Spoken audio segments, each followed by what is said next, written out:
Okay, I was asked the other day how to explain the buildings that appear to be sunken underground beyond the horizon line, and most of you already understand this, but real quickly, uh, let me just sort of put this in words that from where you're standing to the horizon line is there's a point right there, and then from that point outward is a straight level surface.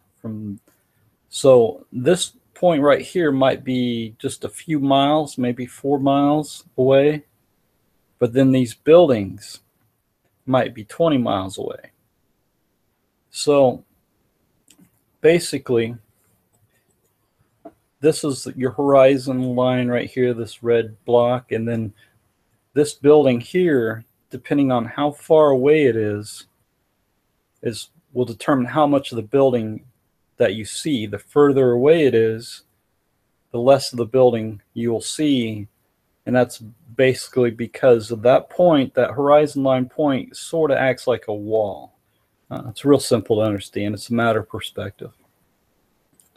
Okay, and then I was also I don't never watch any flat earth videos. I don't know how well informative they are, so if people are doing a good job of explaining that, this is great. I did hear somebody try to make the argument that, well, there's 24 hours at Antarctica, right?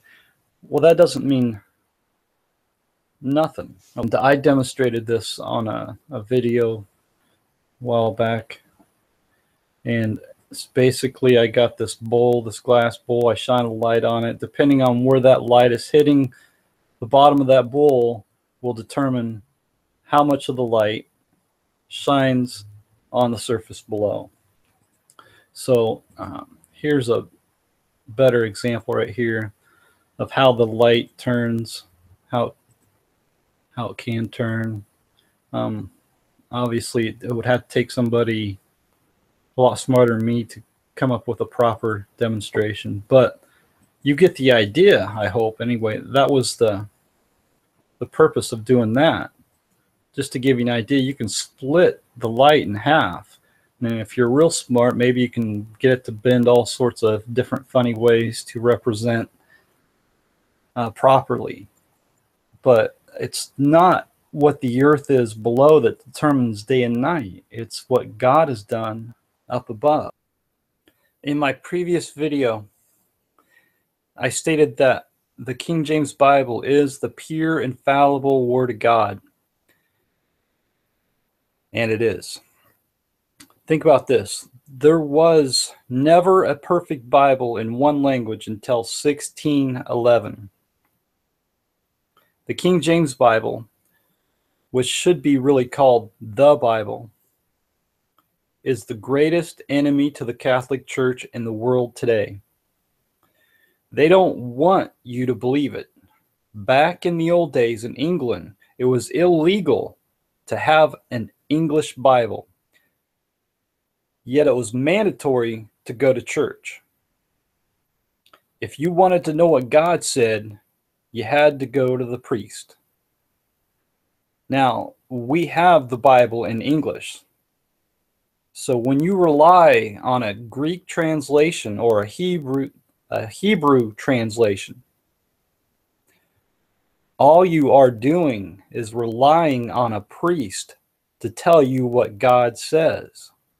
You are relying on somebody to translate a foreign language to you. And these translations aren't even from the original source. Today, the English is superior. The English language has been blessed because of the King James Bible.